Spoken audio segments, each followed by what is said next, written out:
Oi, pessoal, bom dia para vocês. Hoje, dia 13 de junho de 2025, sexta-feira 13, e realmente, assim, uma data cabalística, né? Muita gente acredita que o dia 13 é um dia amaldiçoado e as notícias não são boas. Infelizmente, nessa sexta-feira, a gente abre o noticiário dizendo que ontem, cumprindo aquilo que já se esperava nas últimas 24 horas, Israel empreendeu uma ofensiva que chamou de preventiva contra Teherã, atacou instalações nucleares, matou boa parte da cúpula militar e muitos cientistas envolvidos com um projeto de desenvolvimento de capacidade bélica nuclear lá no Irã. E, enfim, ninguém sabe qual será a consequência disso, mas é mais um ato de selvageria desse governo fascista do Netanyahu, né, que acabou transformando o Estado de Israel num enclave do inferno em pleno Oriente Médio para desestabilizar ainda mais a frágil situação, débil situação da geopolítica global. Todo mundo preocupado com o que vai acontecer lá. Por quê? Porque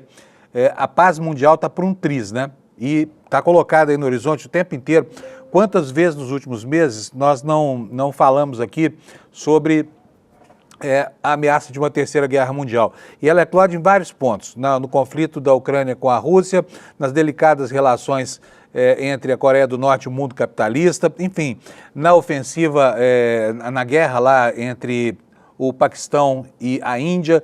Enfim, o mundo está um pandemônio e essa atitude hostil do Estado de Israel, mais uma, né, massacrando aí quase 60 mil pessoas já, e em guerra com toda a vizinhança. Essa nova condição criada por Israel vai ter, com certeza, implicações geopolíticas e militares e ninguém sabe que consequências isso terá. Tomara que algum juízo, pelo menos, surja na cabeça dessa gente. Ontem mesmo os Estados Unidos se anteciparam e disseram: olha, não temos nada a ver com isso, não participamos dessa operação, mas quem atacar alvos que são de importância estratégica para os Estados Unidos vai sofrer retaliação. Ou seja, a coisa está bem mal parada, né?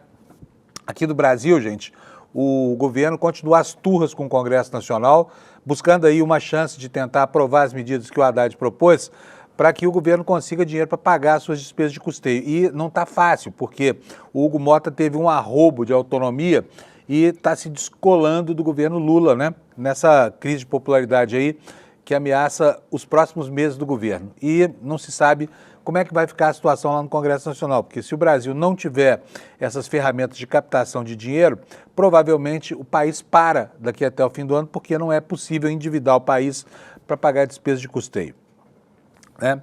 Então são esses os dois assuntos centrais aqui hoje no nosso programa, e eu quero acrescentar mais uma manchete aqui, dizendo para vocês que procurei bastante mesmo o nome da deputada Carla Zambelli na dispersão vermelha da Interpol e não achei, tá? Na internet não está, pelo menos. Quer dizer que se ela passar por um aeroporto lá que tem como fonte a lista vermelha da Interpol no computador, ela vai sair livre, vai chegar livre em qualquer lugar que ela quiser, tá? Mas as autoridades da Itália já começam a dizer que a prisão dela está por um triz, né?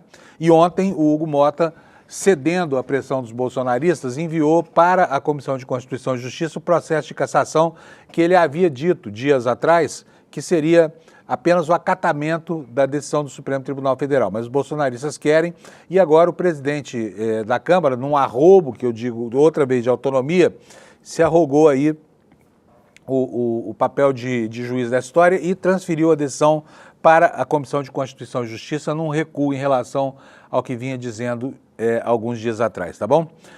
Gente, ontem no futebol tivemos quase que uma goleada aqui em São Paulo, foi 3-1 o resultado, que o Alex vai dizer agora para vocês qual foi, mas foi ruim, hein? O São Paulo, que é um time que estava habituado a permanecer na zona de conforto aí dos campeonatos que disputa, empatando jogos sem vencer quase ninguém, agora está lá a 2 posições de ser rebaixado. Alex, bom dia. Bom dia, Panunzo, bom dia, comunidade. Sim. Sintam o olhar sádico de Alex Amorim, quando vai falar agora do São Paulo, que é um time que ele adora, né, Alex? Sim, sou muito fã do São Paulo.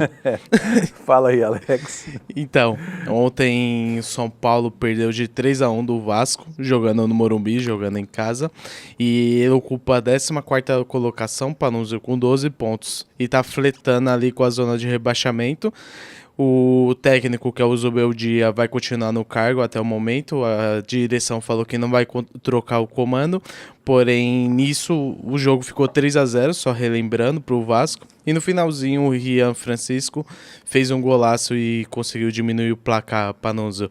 Finalzinho mesmo, faltava 1 minuto para acabar o jogo, né? Estava na 10ª hora já. Isso. Agora, fazia 13 anos, eu vi as estatísticas aqui, que o São Paulo não tinha uma derrota tão acachapante em casa, né? Sim. Sim, o São Paulo jogando em casa, querendo ou não, com um adversário difícil. O Palmeiras ganha poucas vezes lá, alguns times também. E nisso, ontem era um jogo para uma vitória, um empate previsto assim, só que o Vasco surpreendeu depois que trocou o comando técnico para o Fernando Diniz e conseguiu essa vitória surpreendente fora de casa e um resultado que foi, querendo ou não, elástico para Panunzio. Como assim? Elástico. É 3-1. Porque previsto era 1-0, 2-0 e foi Ao contrário, né? Todo mundo achava que o São Paulo ia ganhar esse jogo. Isso. E se ferrou. Agora, gente, é verdade, né? O São Paulo, minha neta, a Manu, tem 13 anos de idade, ela esse ano se definiu sobre o time. Ela falava que ela era corintiana e São Paulina, mas agora resolveu torcer para o São Paulo. Resolveu na hora errada, né, o Alex? Porque a coisa tá bem bem feia por lá, né? Sim, tá bem E no fim de semana? O que nós queremos do fim de semana agora? O que vamos ter? O que nós queremos? O que nós teremos no fim de semana, Alex? Então, vai começar o Super Mundial de Clubes e estreia domingo às 7 horas da noite, Palmeiras e Porto. Vai ser um confronto entre português, querendo ou não, Abel Ferreira, o nosso treinador do Palmeiras, vai comandar o Porto. Lembrando que ele tem 6 jogos contra o Porto, 5 derrotas e um empate. Esse jogo será transmitido às 7 horas da noite. E às 11 horas da noite, Panunzio terá a estreia também de outro brasileiro, que será o Botafogo, que estreará com o Seattle Sounders, que é dos Estados Unidos. Muito bom. Olha, o Alex, você ficou impressionado com a queda do avião lá na Índia ontem, né? Sim. O mundo inteiro está preocupado. Sabe que eu sou piloto, eu entendo um pouquinho de aviação e gosto muito de me deter sobre as condições de acidentes. Olha, não há registro de um acidente como esse na história da aviação. Então fica aí, Alex, que eu quero conversar com você. Vou voltar. Volta aí. Voltei. E voltou, Alex. E, enfim, as pessoas estão preocupadas. Por quê? Porque o avião parecia estar fazendo a decolagem normal. Aí o piloto avisa a torre, nos poucos segundos que teve, pede lá o Mayday, né, que é o pedido internacional de socorro, Mayday, Mayday, Mayday, e fala falha de motor. Agora, o avião tem 2 motores, não é para falhar desse jeito, né? Essa coincidência de 2 motores falhando ao mesmo tempo, ela coloca uma pulga atrás da orelha de todo mundo no mundo da aviação. Então, eu quero contar para vocês que, além das hipóteses que vocês estão vendo aí na imprensa, tem outras hipóteses menos cogitadas, porque elas são mais técnicas, sobre a queda desse avião. E uma dessas hipóteses por exemplo, um problema de balanceamento. O avião é como um pêndulo, viu, Alex? Sabia? Sim. Então, os pesos lá dentro da carga dos passageiros têm que estar muito distribuídos para que não pese mais na parte traseira do avião ou na parte dianteira. E o avião tinha, né, porque era um avião que estava precisando ganhar altura, ele tinha uma inclinação do bico para cima e isso não gerou sustentação nas asas, ele acabou caindo, né? Então pode ter sido também outras razões, e eu estou colocando isso aqui para vocês, não é a título de especulação. É só para dizer que, além da falha dupla de motores, que estatisticamente seria muito improvável, pode ser um problema de peso e balanceamento. Por exemplo, um container de carga no bagageiro do avião que se desprendeu, né, da frente, foi parar perto do rabo do avião, da cauda do avião, e aí desequilibrou o peso, ele entrou numa trajetória de subida maior do que a que tinha potência nos motores, e aí acabou caindo aqui. Na verdade, foi quase que um pouso, né? O avião vai devagarzinho descendo sobre essa área onde ele caiu. E que pena, né? Como o Alex disse para a gente ontem, caiu sobre o alojamento de estudantes de uma escola de medicina e muita gente morreu no chão. Sim. E uma curiosidade quase milagrosa, que foi a sobrevivência de um único passageiro, hein, Alex? Sim, ontem mesmo, quando eu estava fazendo aqui o programa, eu coloquei na tarja que houve cerca de 40 mortes. Eu não coloquei certeza que foram todos mortos, porque eu tinha essa esperança. E ontem viralizou um vídeo do único sobrevivente saindo andando. Se eu não me engano, ele era um rapaz de 40 anos, um indiano. E ele saiu andando tudo e foi algo surpreendente porque a queda, Panuso, caiu na área, num prédio que era de estudante de medicina e era previsto que a tragédia tinha levado todo mundo. Ainda bem que teve esse sobrevivente e vamos torcer para ver se acha mais algum, Panuso. Não, não vão achar mais, acabou. Não tem mais a menor chance de achar. Quem era esse sobrevivente, hein? Vamos ver aqui quem que era ele. Temos aqui uma matéria aqui no site do G1 sobre esse único sobrevivente. O sobrenome dele é complicadinho, viu? Ramesh Visvaskumar. Visvaskumar é o nome desse sobrevivente. E a informação que tem é de que ele pulou, estava sentado próximo à porta de emergência, pulou na aeronave. Não está claro se foi antes ou depois da queda. Mas seja lá o que for, isso aí é praticamente um milagre, né? É algo que não acontece. Esse sujeito gastou as 7 vidas que tinha ontem ao conseguir escapar do acidente. Ele está hospitalizado, parece que o estado de saúde dele não é um estado de saúde muito complicado, tá? O que diz aqui a matéria do G1?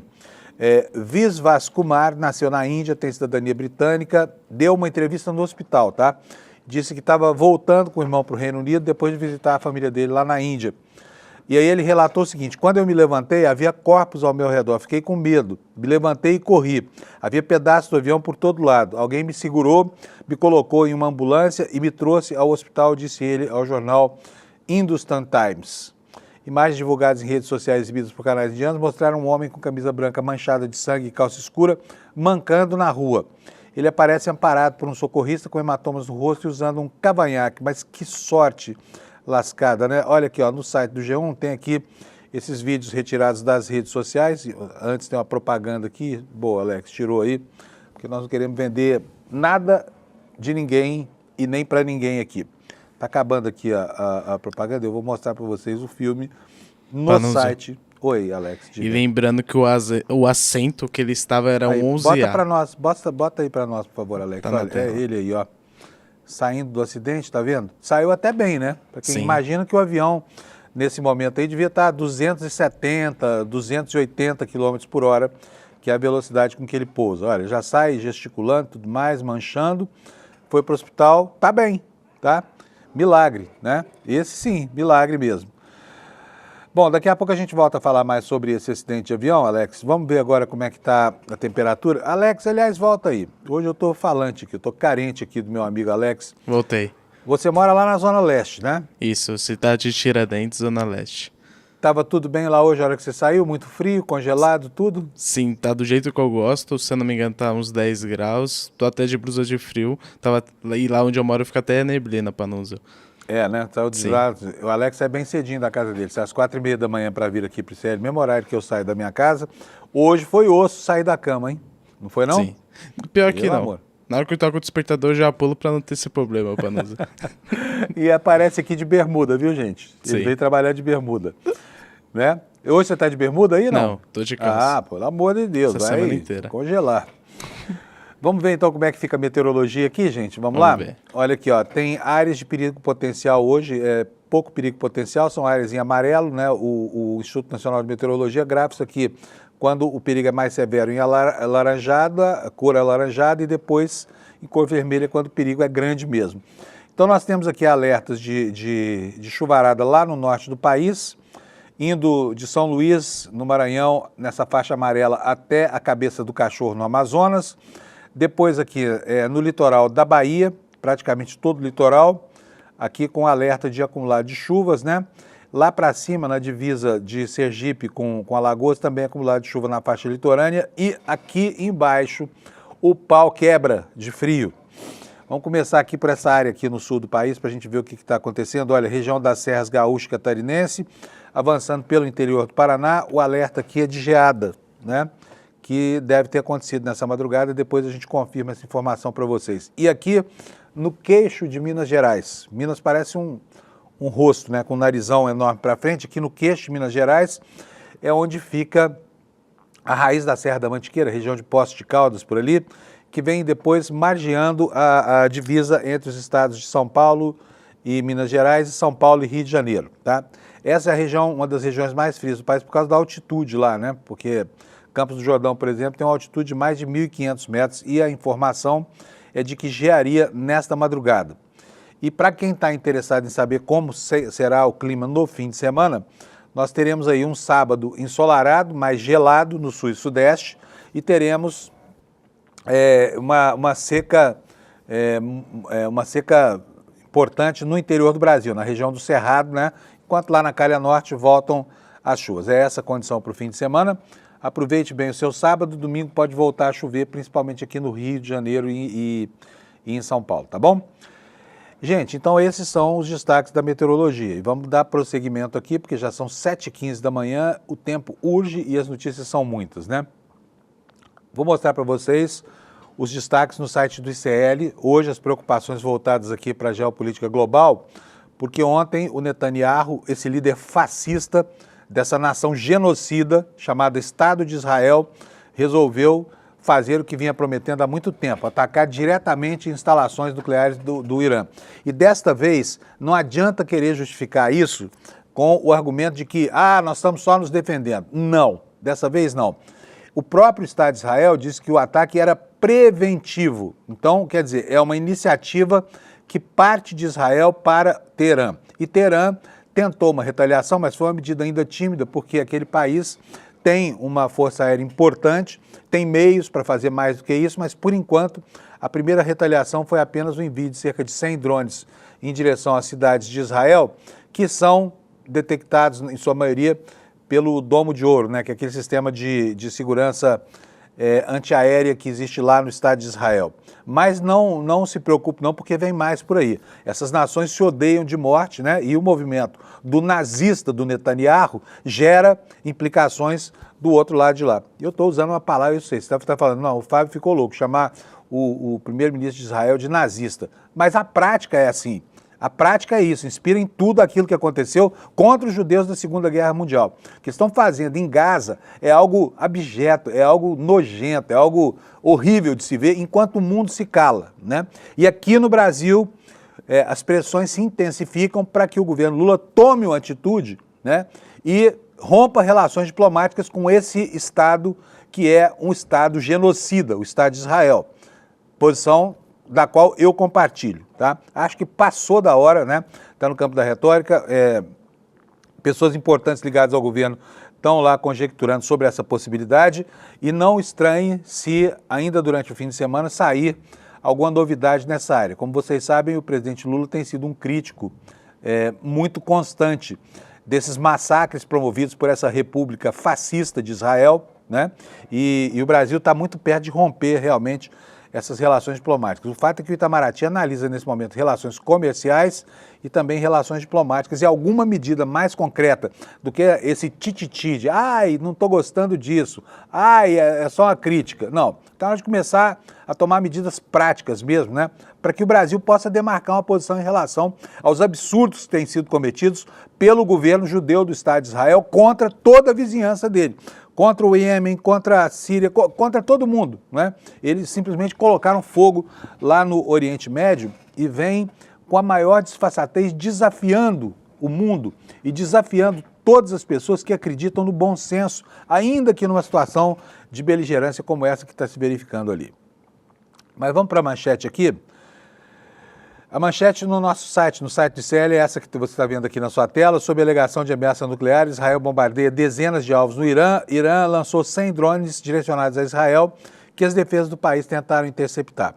Vamos entrar aqui no noticiário aqui do ICL, né? E aqui a gente vê o estrago com prédios que são prédios de residência de famílias iranianas que foram atacados por esses drones e mísseis que Israel enviou. Você vê aí esse bombeiro, atrás dele o prédio todo incendiado, né? Provavelmente aí muita gente se feriu e se machucou com esse ataque de Israel. A matéria diz o seguinte: Israel lançou um ataque ao Irã visando dezenas de alvos, incluindo suas instalações nucleares, comandantes militares e cientistas, alegando que tomou uma decisão unilateral porque Teherã começou a construir ogivas nucleares. Enquanto o líder supremo do Irã, Ali Khamenei, ameaçava uma punição severa contra Israel, os militares israelenses disseram na manhã de sexta-feira, né, hoje de manhã lá, que o Irã havia lançado 100 drones voltados a Israel que as defesas do país tentavam interceptar. O primeiro-ministro Benjamin Netanyahu disse que o ataque israelense, que está chamado, ele batizou lá de leão ascendente, né? Cada absurdo que fazem com um nome inspirado lá na Bíblia deles, né? Na Torá. Mas vamos lá, o que disse Netanyahu? Diz que o objetivo da operação era reverter a ameaça iraniana à própria sobrevivência de Israel, acrescentando que essa operação, que na verdade é um ato hostil, é um ato de guerra, duraria vários dias. Os ataques de Israel ao Irã mostram que Trump é incapaz de conter Netanyahu, enquanto a situação no Oriente Médio sai completamente do controle. Olha, e aqui a gente vê, olha, a imagem, né, de drones chegando aonde? Isso aqui, Teherã. Né? Vocês podem ver o céu totalmente iluminado, né, numa noite tétrica, em que muita gente se feriu com esses ataques que Israel desferiu contra o Irã. O que mais que disse o Netanyahu? Atacamos o cerne do programa de enriquecimento nuclear do Irã. Falou ele em um discurso gravado na televisão. Atacamos o cerne do programa de armamento nuclear do Irã, atacamos a principal instalação de enriquecimento de urânio em Natanz. Atacamos os principais cientistas nucleares iranianos que trabalhavam na bomba daquele país. Também atacamos o cerne do programa de mísseis balísticos do Irã. Mais tarde, em comentários que sugerem que a operação pode ser longa e difícil, Netanyahu disse o seguinte: os cidadãos israelenses podem ter que permanecer em áreas protegidas por longos períodos de tempo. Lá em Israel, quando a ofensiva começou, soaram os alarmes e aí essa é uma medida de prevenção. Os escritórios, as lojas, tudo que não é serviço essencial fecha e a população vai procurar proteção em bunkers, né? E não porque houvesse alguma ameaça ontem, no momento em que foi deflagrada essa operação, mas isso é um procedimento de praxe e aí o país fica mais ou menos no estado de suspensão da atividade econômica, né? Como se houvesse um lockdown para evitar mais feridos e tudo mais, né? Aqui prossegue a reportagem do ICL dizendo o seguinte: a mídia estatal iraniana diz que o chefe da Guarda Revolucionária, general Hussein Salami, o chefe do Estado-Maior do Exército, major-general Mohammad Bagheri, e o comandante do quartel-general das Forças Conjuntas de Qatan al-Anbiya, major-general Gholam-Ali Rashid, foram mortos nos ataques, assim como 6 cientistas nucleares, né? Portanto, foi uma perda bastante importante. Entre esses cientistas estava um que se chamava Fereidon Abbasi, chefe da Organização de Energia Atômica do Irã de 2011 a 2013. Ele já havia sobrevivido a uma tentativa de assassinato em 2010, que foi parte de uma onda de assassinatos planejados e supostamente orquestrados pelo Mossad, que é o serviço secreto de Israel, né? Aparentemente, esses cientistas foram alvejados quando estavam em casa. A televisão estatal iraniana noticiou que crianças foram mortas em pelo menos um dos ataques aéreos em uma área residencial de Teherã. Aí mais tarde, hoje de manhã, lá amanhã para eles, porque lá o dia já está bem adiantado, o Iraque disse que mais de 100 drones iranianos cruzaram seu espaço aéreo e pouco tempo depois a Jordânia disse que a sua força aérea e sistemas de defesa interceptaram vários mísseis e drones que entraram em seu espaço aéreo por medo que caíssem em seu território. Donald Trump insistiu que não foi pego de surpresa pelo ataque, embora tenha alertado Israel anteriormente para não atacar enquanto os Estados Unidos estivessem negociando com o Irã. E essas negociações que efetivamente vinham acontecendo, agora não tem mais nenhum sentido, né? Porque nem mesmo o presidente do mundo, esse anocrata lá dos Estados Unidos, consegue parar o ímpeto assassino de Benjamin Netanyahu e do Estado de Israel, o Estado genocida que está colocando de novo o mundo diante da perspectiva de enfrentar um conflito nuclear. Hoje vai ser um dia muito importante, porque nós vamos ver de que maneira vão se organizar as forças que estão ali em torno do Irã, principalmente a Rússia, a Coreia do Norte, a China, né? Porque esse conflito que Israel faz questão de escalar desafia efetivamente o equilíbrio geopolítico, não só no Oriente Médio, mas como no planeta todo, né? Pode-se prever para hoje, aqui estava lendo nas colunas de análise dos jornais estrangeiros, um aumento sensível no preço do petróleo, porque as incertezas, né, e o estado de beligerância avançado faz com que haja dificuldades no transbordo, quando não na extração, mas no transbordo desse petróleo produzido no Oriente Médio, principalmente quando cruza lá o Estreito de Hormuz. Tá bom? Então é isso, a informação sobre esse ataque. Esse ataque é um ataque que efetivamente ameaça a humanidade, porque coloca no foco da gente a história de ter que conviver aqui com a perspectiva de uma guerra nuclear, né? Vamos falar um pouquinho agora de outros destaques aqui no site do CL. O Alex vai mostrar para a gente aqui a manchete. Quero falar com vocês sobre isto aqui, olha. É uma novidade que apareceu ontem, né, na revista Veja. Mauro Cid mentiu no interrogatório sobre as mensagens. Quem afirma é a revista Veja. Revelações que podem resultar na anulação do acordo de colaboração premiada e, por consequência, na revisão dos benefícios que foram dados ao coronel. Antes de ler a notícia, quero chamar a atenção de vocês para algo que, para mim, revela que Mauro Cid é ainda, né, um cofre trancado em benefício de Bolsonaro. Vocês podem ver que em nenhum momento do julgamento Bolsonaro ataca Mauro Cid, né? E, enfim, ele em alguns momentos em que ele é defrontado com essa condição de delator do ex-auxiliar, do ex-braço direito, ele se cala e não critica. Por que será, hein? Por que será? Mauro Cid tem mentido reiteradamente e já teve a chance algumas vezes, né, de perder os benefícios, inclusive o benefício da própria liberdade. E agora aparece mais esse elemento aí. Ontem mesmo a defesa dele já pediu uma investigação numa contramedida para ver se salva o pescoço do seu cliente, né? Vou ler para vocês aqui o que é que diz aqui o nosso site e depois nós vamos ver isso no site da revista Veja, tá bom? Mauro Cid mentiu no interrogatório ao Supremo Tribunal, diz a revista. Revelações podem resultar na anulação do acordo de delação premiada e eu vou agora clicar aqui para que a gente possa cair na página da reportagem, que ela diz o seguinte, olha, o tenente-coronel Mauro Cid mentiu no depoimento ao Supremo no julgamento da tentativa de golpe. É isso que mostra a reportagem publicada no site da revista Veja ontem, dia 12. O veículo teve acesso a uma troca de mensagens em que Cid, já na condição de delator, em uma conta do Instagram, na qual ele revelava detalhes dos seus depoimentos. Com a acordo de delação premiada em troca de benefícios, Cid ajudou a Polícia Federal a esclarecer o plano para subverter as instituições democráticas.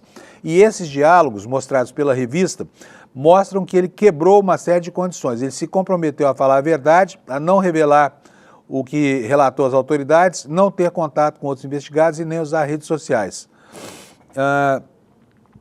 Aqui, então agora, essa informação no nosso site, eu quero mostrar para vocês o que é que diz a revista Veja. Ela traz aqui, olha, prints dessa conta do Instagram, né? E a área de mensagens diretas foi usada para comunicação. É muito impressionante que esse perfil, que ele alega que esse perfil não tem nada a ver com ele, porque Gabriela é a mulher do Mauro Cid, tá? Então ele teria usado um perfil em nome da mulher, que era desconhecido, e está aqui, olha, qual é o teor das mensagens? Ó, a Gabriela R. Falando aqui, olha, e eles mudavam para o que você falou ou te forçavam a deixar como eles queriam? Alguém perguntava para ele aqui. E aí, Gabriela R. ou Mauro Cid respondia. Eles toda hora queriam jogar para o lado do golpe. Eu falava para trocar porque não era aquilo que eu tinha dito. Ameaçava, se não falar com o ministro vai te soltar. Como é que era a pressão? Vamos pegar seu pai, sua esposa. Aí ele fala assim, ó, eu contei uma história, né? Alguém diz aqui, desculpa aí o palavrão, mas está escrito aqui, e como até o Alexandre de Moraes lê na íntegra os palavrões, eu vou ler para vocês, tá bom? Cadê o nosso bip, Alex? Tá aí? Isso, beleza. Então vai lá, toca o bip aí. A pessoa diz aqui para ele assim, olha, deve ter sido foda. No curso de Forças Especiais deve ter sido melhor que essa experiência. Isso aqui é uma referência enfim, a formação lá, aos treinamentos para que eles, né, militares têm que resistir à pressão, inclusive interrogatórios com sessão de tortura e tudo mais. Aí Gabriela responde o seguinte, ó, ameaça, se não falar, o ministro vai te soltar. Não. Eles queriam fazer rápido para me ajudar a sair rápido, eu e os outros. Outro bibi aí, Alex. O mais foda é sentir que eu estou ferrando todo mundo, fruto de uma perseguição que eu não tive maldade que iria acontecer. E eu fui bem claro lá. Bom, o que importa aqui, vocês têm alguma dúvida de que quem escrevia isso aqui falava como Mauro Cid? Como é que surgiu a história desses perfis aqui que ninguém conhecia? Como é que surgiu isso? A revista Veja está contando aqui, olha, é o seguinte, Essa novidade é capaz de provocar uma turbulência na reta final da audiência, né? Na reta final do processo, quando um dos advogados do Bolsonaro, Celso Vilardi, tá? Advogado do Bolsonaro, fez uma pergunta fortuita. Ele perguntou o seguinte: quero saber se ele fez uso em algum momento para falar de delação de um perfil no Instagram que não está em nome dele. Quem pergunta é o advogado do Bolsonaro. O Cid falou: não fiz nada disso, né? O defensor do presidente insistiu. Ele nunca usou o perfil da mídia social para falar com ninguém? Cid, de novo, disse que não. Aí o Vilardi perguntou: conhece um perfil chamado @GabrielaR702? Tentou mais uma vez o advogado. E aí, Cid, nesse momento, gaguejou. Ele disse o seguinte: esse perfil aí, eu não sei se é da minha esposa, tá? É esse perfil aqui que é usado como Gabriela R, tá? Aqui a reportagem assinala o seguinte: era uma armadilha e o tenente-coronel, que parece, caiu nela sem perceber. Ao assinar o acordo de delação premiada com a justiça, ele assumiu o compromisso de falar a verdade, de manter em segredo o teor das suas revelações, de não ter contato com outros investigados e nem usar as redes sociais. Ele tinha que fazer tudo isso para que a delação dele parasse em pé e ele se livrasse da refrega da cadeia, né? O Vilardi sabia que o Mauro Cid tinha desrespeitado pelo menos duas determinações impostas pelo ministro Alexandre de Moraes. Quais eram? Né? Vamos ver aqui. As provas de que isso de fato aconteceu estão num conjunto de mensagens trocadas entre o Mauro Cid e uma pessoa do círculo próximo do Jair Bolsonaro. Agora, vai anotando esses detalhes, porque depois eu vou te falar o que isso aqui significa, tá? É a segunda vez que a revista Veja traz novidades do processo para tentar destruir a delação premiada do Mauro Cid. A quem isso serve? Raciocina aí comigo. Quem é que trouxe o assunto para o ambiente das oitivas que se processaram no Supremo durante os últimos dias, as oitivas dos réus? Quem foi que trouxe isso para lá? Celso Vilardi, né? Então aqui a gente pode perceber que tem um cheiro de vazamento para tentar mudar o curso do processo, né? Para quê? Para desqualificar essa delação premiada e assim desfazer o grande caminho para obtenção de provas que acabou fazendo com que Bolsonaro chegasse à situação em que se encontra, de praticamente condenado já a essa altura do campeonato, né? Veja teve acesso aos diálogos, eles mostram que Cid, já na condição de delator, fazia jogo duplo. Enquanto fornecia à Polícia Federal informações sobre a movimentação antidemocrática, ele contava a pessoas próximas uma versão completamente diferente do caso. Ele fazia jogo duplo, enquanto fornecia à Polícia Federal informações sobre os atos, quer dizer, estava servindo aos dois senhores, né? Nessas conversas, revelou a terceiros o teor dos seus depoimentos à PF e bastidores do que se passava durante as audiências. O militar fala em pressões, conta que o delegado responsável pelo inquérito tentava manipular de suas declarações, diz que Alexandre de Moraes já teria decidido condenar alguns réus antes mesmo do julgamento. Essas confidências, em tese, podem resultar na anulação da colaboração e, por consequência, na revisão dos benefícios ao tenente-coronel. Há um problema adicional para o delator.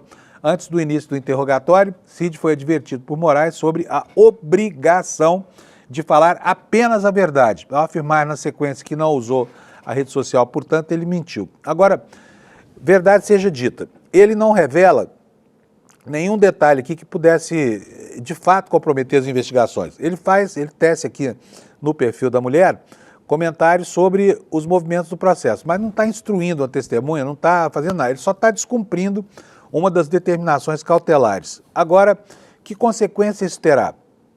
Por quê? Acabar com a delação premiada por causa de inconfidências desse tamanho é algo grande demais, né?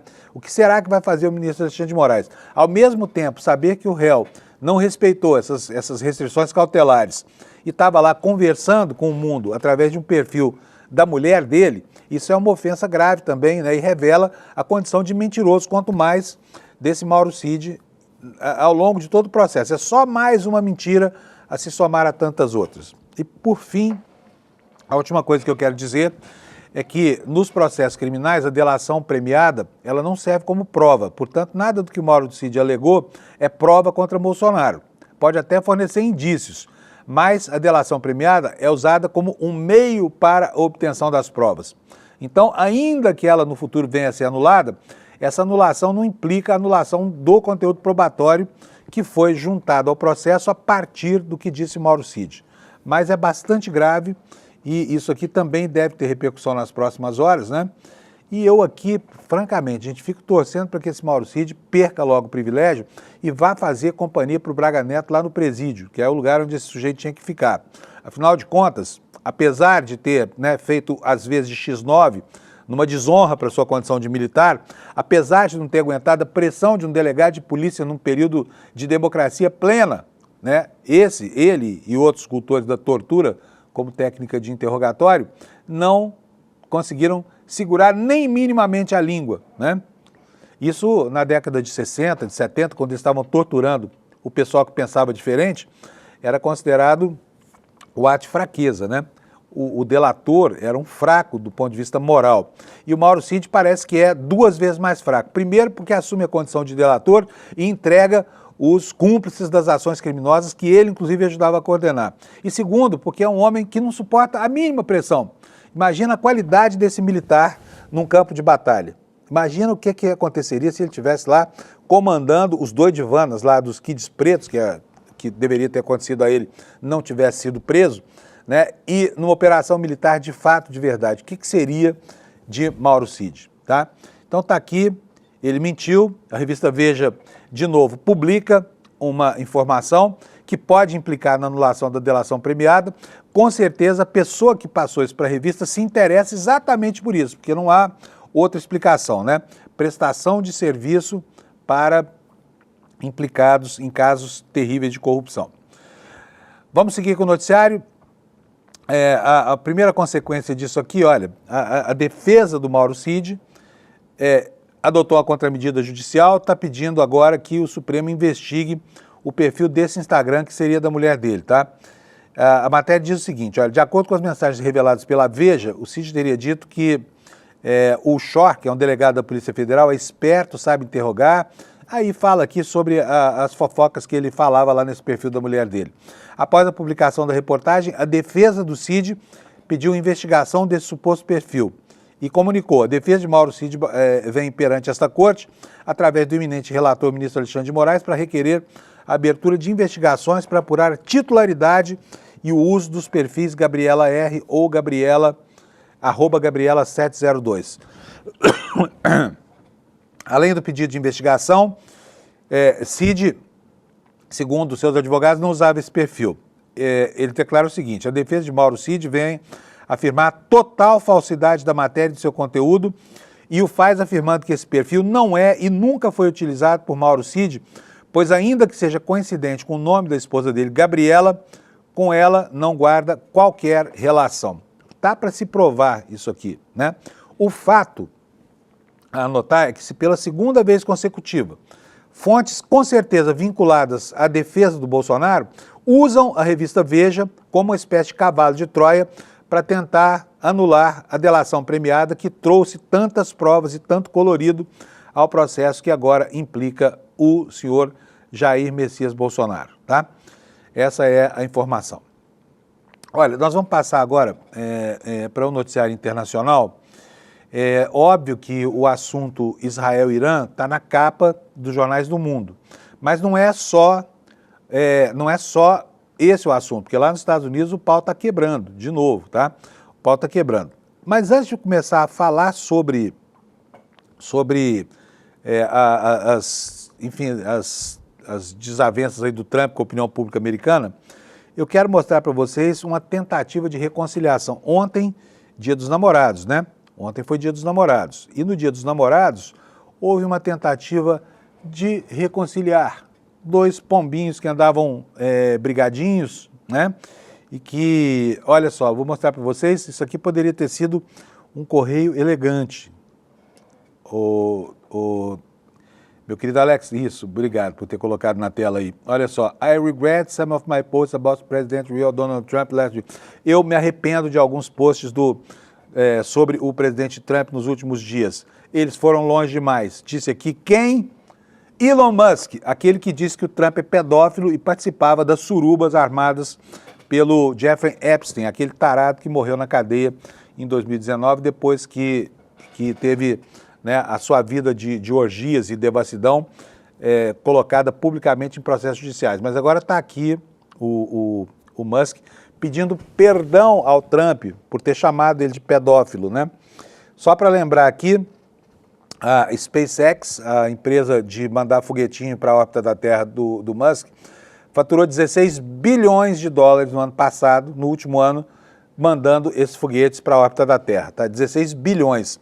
Ele é um ultraliberal que, como todo anarcocapitalista falastrão e mentiroso, vive às custas de quê? Ele é chupim do Estado americano, porque o Estado americano paga para que ele mande seus foguetes para a Lua. E agora está em maus lençóis com o Trump, ameaçou inclusive cortar a participação da SpaceX no orçamento americano, que não é pequeno, né? 16 bilhões ele recebeu, e está em maus lençóis com as empresas dele, com a Tesla, de modo que logo, logo, essas investidas do Trump aí vão com certeza gerar consequências para ele. Agora, nos jornais americanos também tem uma outra coisa que eu quero mostrar para vocês. Vocês veem como é que uma democracia em declínio, ela se autodenuncia. Ontem, um senador interrompeu a secretária de Segurança Interna durante uma entrevista coletiva, um senador da República, lá nos Estados Unidos, tá? Um senador democrata. E o que aconteceu em função disso? Houve uma cena quase que de pugilato, porque nos Estados Unidos um senador da República não pode perguntar para a secretária de Segurança Interna assuntos que não lhe são confortáveis. Vou mostrar para vocês um vídeo aqui, esse vídeo está na capa do jornal The New York Times. Vou pedir para o Alex colocar para a gente. Alex, está aí o vídeo na agulha? Se tiver, roda para a gente, por favor, só para vocês verem como é que foi esse babado do senador que foi praticamente preso lá, né? Foi praticamente não, foi preso, foi algemado, mas como vocês vão ver. Bota aí, Alex. Coletivo, tentou fazer uma pergunta, foi contido pelas seguranças, como vocês estão vendo aí. E olha só, é uma cena bem agressiva. Olha, os seguranças levaram ele para fora. Isso é um senador de lá, hein, gente? Um senador republicano, tá? Olha o tratamento que essa ditadura, dessa proto-ditadura do Trump dispensa a esse senador, tá? Olha, ele é colocado no chão, tá vendo só? É colocado no chão, e aí ele é algemado, e não há o que fazer. Os caras aí, ó, seguram, imobilizam e tiram ele de lá.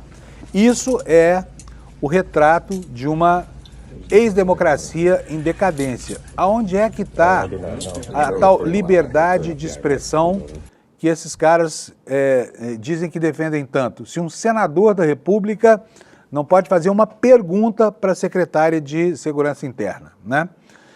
Então essa cena aconteceu nos Estados Unidos, país que durante anos foi apresentado como paradigma do liberalismo americano, né? E, enfim, país dos virtuosos e dos puritanos, que agora se encontra como se encontra, tá bom? Olha só, no ataque de Israel ao Irã, houve uma contraofensiva, houve uma resposta, né? E isso assusta muito a opinião pública lá, eles se protegem em bunkers, e havia um brasileiro lá, quem era? O Álvaro Damião, prefeito de Belo Horizonte, estava lá e teve que se abrigar em um bunker para fugir, né, da possibilidade de se ferir aí na retaliação que se seguiu ao ataque de Israel. O que conta aqui a matéria do G1 lá de Minas Gerais? Está falando o seguinte, olha, o prefeito de Belo Horizonte, Álvaro Damião, do União, precisou se abrigar em um bunker em Israel após ataques israelenses contra o Irã devido a ameaças de retaliação na madrugada desta sexta-feira.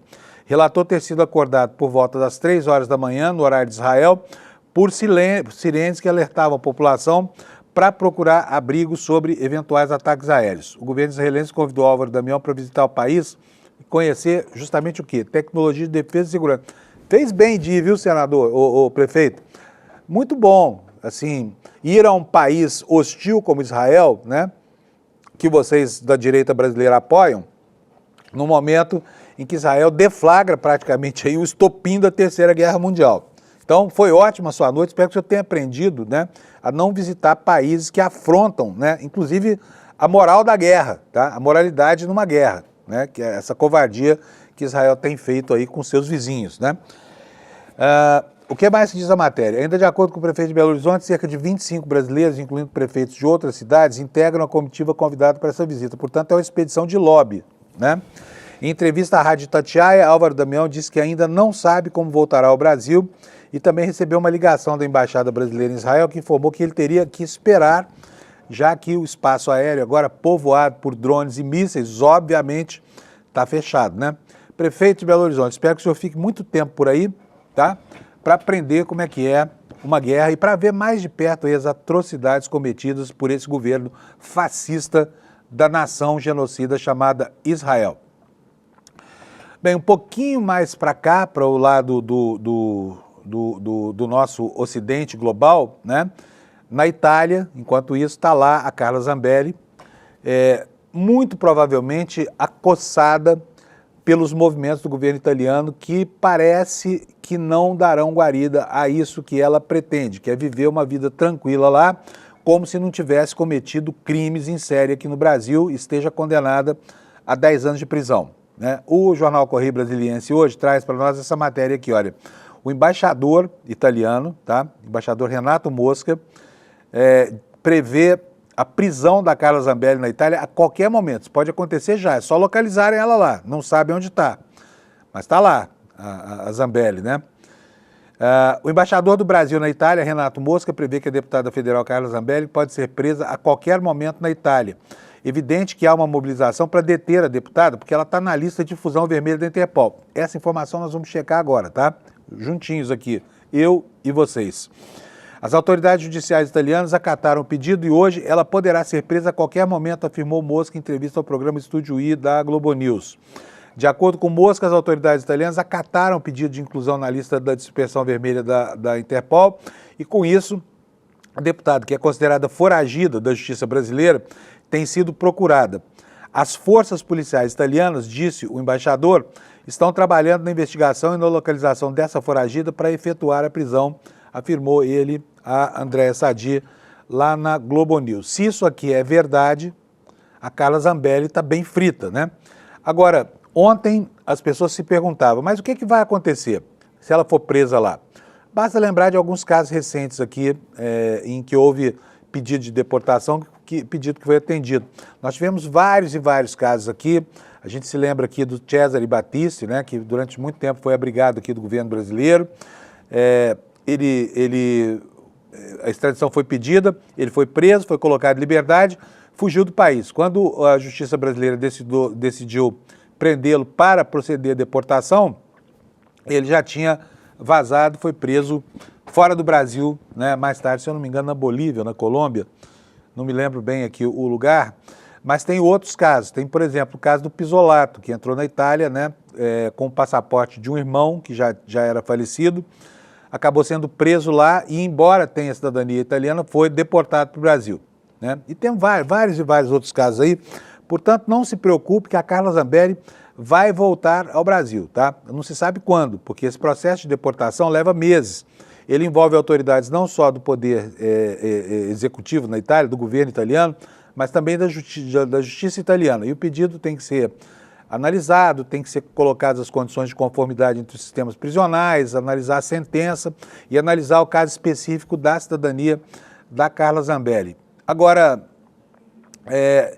o governo italiano, só para lembrar, acaba de aprovar uma lei que muda uma tradição secular, que é o direito à cidadania por ascendência, né? Hoje em dia, não é mais tão fácil quanto era você, de repente, adquirir o reconhecimento da cidadania italiana. E o governo da Itália faz isso por quê? Porque ele deplora os imigrantes. É um governo de direita que está lá, que deplora os imigrantes. E deplora também os criminosos, caso da Carla Zambelli, né? Então é de se esperar aqui uma atitude de colaboração com o governo brasileiro, porque a última coisa que a Itália quer, pelas manifestações dos últimos dias, é se transformar numa espécie de paraíso de foragidos internacionais, né? Caso de Carla Zambelli, tá bom? Então é isso, vamos aguardar, logo devemos ter novidades aí. Se for presa na Itália, como pretende o embaixador brasileiro, ela ainda assim não voltará imediatamente ao Brasil. Vai haver um longo processo, né, com ela presa lá, até que ela seja deportada para o Brasil, mas não tenha dúvida de que será, tá? E só para lembrar aqui, todo bandido, como Carlos Zambelli, que tentou empreender fuga pelo planeta, foi capturado, né? Foram muitos, não foram poucos. Eu lembro aqui o PC Farias, eu lembro o Salvatore Cacciola, né? Salvatore Cacciola que estava lá, italiano, natural da Itália, cidadão italiano, não era cidadão brasileiro, e foi preso porque tentou ir a Mônaco para participar de um converscote lá e acabou sendo preso quando cruzou a fronteira italiana. Mas eu quero mostrar para vocês aqui agora a lista da dispersão vermelha da Interpol. Tá? Olha só, o Brasil aqui tem 72 nomes nessa lista que você está vendo aqui. Na maioria absoluta são traficantes, pessoas que estavam traficando e que foram, enfim, sentenciadas, foram pedidas aí a prisão por algum país ou pela própria justiça brasileira, estão aqui nessa lista aqui, né, uma lista que tem 72 nomes. Nenhum deles é o da deputada Carla Zambelli. Eu fiz essa pesquisa aqui de madrugada, não consegui retorno, né, e vou colocar aqui para vocês, eu vou fazer junto com vocês. Nome de família, Zambelli. Vocês vão ver que não vai retornar nada aqui, olha. Vamos procurar aqui. Olha, ele está falando aqui, ó, o número total de pessoas na lista vermelha em circulação é de 6.563, mas não existe nenhum resultado nesse critério Zambelli, nem nome de família. E se você botar aqui Brasil apenas, ele vai retornar 72 nomes, sendo que nenhum deles é o da Carla Zambelli. Olha, eu vou fazer aqui uma pesquisa sem nome, só por nacionalidade, e vem aqui. São 4 páginas, você pode reparar que nenhuma dessas fotos aí é a foto da Carla Zambelli. Ó, primeira página, são 4 páginas no total, tá? Olha, esses aí são os brasileiros, 72, pendurados na lista da dispersão vermelha da Interpol, que estão com prisão pedida por algum crime e por alguma sentença ou acórdão já firmados aí ao redor do globo. Maioria, como eu falei, traficantes. Mas cadê o nomezinho da Carla Zambelli aqui? Desde a semana passada se comenta que ela está nessa lista da dispersão vermelha, mas aqui o nome dela não aparece. E o que significa isso? Que se ela tentar cruzar uma fronteira onde a lista na internet seja o principal ponto de ancoragem das ações da Polícia Internacional, ela está livre, em tese, tá? Porque o nome dela não aparece aqui. Vamos voltar a falar um pouquinho mais sobre os movimentos lá nos Estados Unidos. Olha, o Jamil Chad hoje tá nos dizendo que o Brasil está começando a se preparar para aquilo que efetivamente vem sendo anunciado, que é a consecução dessa política xenófoba do Trump, que prevê a deportação de milhares ou milhões de pessoas, né? E o que o Jamil está nos contando é que o Brasil, já prevendo essa deportação em massa, está preparando um plano de acolhimento para os seus cidadãos. O que ele nos conta no UOL? O governo Lula prevê uma intensificação ainda maior das prisões de imigrantes nos Estados Unidos e um fluxo sem precedentes de brasileiros de volta ao país, deportados ou de maneira voluntária. Diante desse cenário, o Palácio do Planalto inicia a elaboração de uma política de acolhimento para essa população. A ministra dos Direitos Humanos, Macaé Evaristo, numa entrevista para o UOL, explicou que o governo brasileiro já trata o assunto como uma crise e considera que o fluxo de pessoas será muito ampliado nos próximos dias. Ela disse o seguinte: de nossa parte, estamos trabalhando em uma política de acolhimento. É uma situação difícil. Esse tema não existia em nossa agenda, só que teremos que enfrentá-lo. Dos cerca de 5 milhões de brasileiros que vivem no exterior, 2 milhões estão nos Estados Unidos. Desse total, de 230 mil a 300 mil estão lá de forma irregular e cerca de 30 mil já estão com ordens de deportação expedidas, né? A ministra esteve nos Estados Unidos nos últimos dias, se reuniu com a comunidade brasileira e também com representantes do consulado em Nova York. Nas reuniões, a ministra ouviu a angústia de entidades que lidam diariamente com imigrantes e com pedidos de intervenção para resolver casos individuais, tá? Gente, vamos falar um pouquinho aqui sobre o arrobo desse sujeito que está aqui, olha, nessa foto. Quem é ele? Hugo Mota. Ele agora é o todo-poderoso, é o rei da Câmara dos Deputados. Está aprendendo a falar grosso esse sujeito, hein? Está aprendendo a falar grosso. A gente não vê aqui por trás dele, tem a mão do Arthur Lira, que é o artífice da candidatura do Mota, que é o principal patrocinador da ascensão desse sujeito que ninguém conhecia ao cargo mais importante do Legislativo brasileiro, que é o de presidente da Câmara, né? E o que nos diz aqui o Platô? Sem emendas, Sem emenda parlamentar, o clima do Planalto com o Congresso se deteriora e o pacote do Haddad está ameaçado. Vamos ver o que nos diz essa análise do Platô? Nos 2 primeiros anos do atual mandato, o presidente Lula lidou com pressões do então presidente da Câmara, Arthur Lira, nas negociações sobre políticas. Quando Hugo Mota ascendeu ao cargo, era comum de ouvir de ministros palacianos que qualquer nome seria melhor do que o de Lira, lá do outro lado da Praça dos Três Poderes. A sensação de que a relação entre executivo e legislativo aumentou com as viagens que o Mota fez junto com o Lula já se esvaneceram. Nas últimas semanas, o Mota tem demonstrado que também sabe usar a força do cargo para fazer valer os interesses do Congresso na relação com o Planalto. O deputado mandou recados, telefonou para ministros, chamou líderes para conversar, enfim, cumpriu o dever de um presidente atuante, né? O governo só entendeu que o clima estava realmente ruim depois de uma reunião dos líderes da Câmara, que aconteceu ontem, quinta-feira, e que levou para a decisão em plenário, na próxima semana, um requerimento de urgência de um PDL. O que é um PDL? É um projeto de decreto legislativo, que na segunda-feira deve ser votado, anulando o decreto que aumenta as alíquotas do IOF.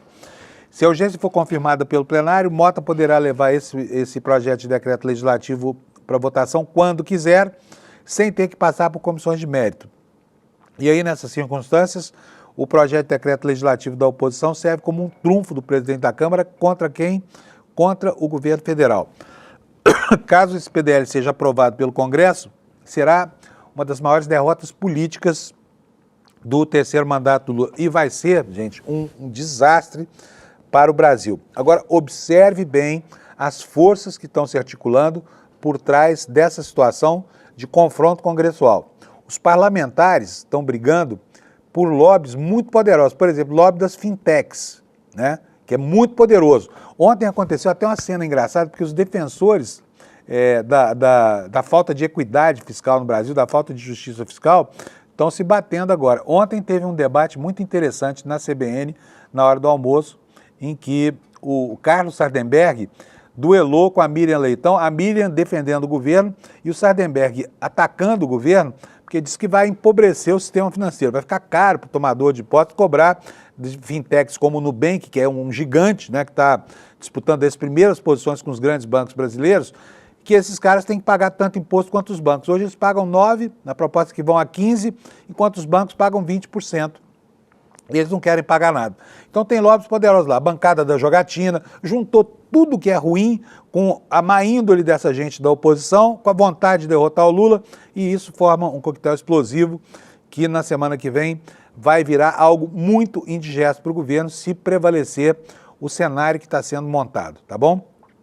Ao mesmo tempo, olha, temos outras notícias ruins aqui para o governo Lula no horizonte, né? Mais uma pesquisa do Instituto Ipsos e do IPEC, né? O governo Lula ruim ou péssimo para 43% dos brasileiros, bom e ótimo para 25%. Não tem muita novidade aqui na curva de popularidade, mas a informação, né, que essa pesquisa traz é de que há uma estabilidade incômoda, porque o governo Lula não consegue mais reverter essa curva de impopularidade.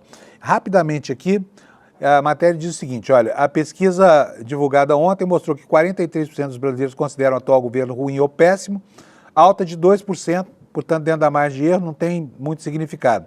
Só que, paralelamente, a avaliação positiva perdeu pontos, variando de 27 para 25 no mesmo período. Então, você tem um movimento de alta da rejeição e um movimento de baixa da aprovação. O nível de confiança da pesquisa é de 95%, significa que existe 95% de chances de os números corresponderem à realidade e a margem de erro é de 2 pontos percentuais, tá bom? Agora, bom, última vez que eu vou falar disso, pessoal, a semana está terminando, então vai ser a minha última chance. Quero deixar aqui consubstanciado que se você perder isso que o ICL vai promover no domingo, você vai estar perdendo muito, tá? Porque essa aula magna do professor João César de Castro Rocha, que vai acontecer no domingo às 8 horas da noite, é muito importante para a gente entender os movimentos desse ovo de serpente plantado pela extrema-direita brasileira nas nossas instituições. Por que tanto ódio? Por que tanto caos? Por que a tentativa de destruir, né, programas sociais que tiraram mais de 44 milhões de pessoas da miséria? O que essa direita tenebrosa pretende nos próximos anos? E, principalmente, o que a gente faz dessas informações? Como é que a gente lida com isso? Né? Como é que a gente combate alguém cujos escrúpulos são muito diferentes da gente? Pois é, isso que o professor João Castro vai nos dizer na sua aula magna. A aula magna, talvez a mais importante do ano, com a pessoa mais lúcida em termos de pesquisa acadêmica mesmo, né, dos movimentos da extrema-direita. Então você não pode perder, e para não perder, é só você vir aqui, olha, nesse endereço na internet, no seu navegador, despertacl.com.br. Despertacl.com.br. Faça agora, enquanto você espera pelo começo do N1, tá bom? E a gente se encontra aqui agora na segunda-feira, depois dessa aula magna, para comentar o que foi que o professor falou para a gente, né? E como é que nós vamos continuar esse trabalho de enfrentamento dessa direita horrorosa que se estabeleceu aqui no Brasil. Bom fim de semana para vocês, tá? Aproveitem o friozinho aí, aproveitem o sábado, porque o domingo vai ser de chuva, e a gente se encontra aqui segunda às 7. Tchau! Olá, eu acabei de gravar uma aula aqui no ICL, projetando um cenário. Se eu estiver certo, o plano da extrema-direita para o Brasil é que a ditadura principie em 2026, ainda que eles percam as eleições presidenciais. Eu convido vocês a assistirem essa conversa no dia 15 de junho, um domingo, às 20 horas.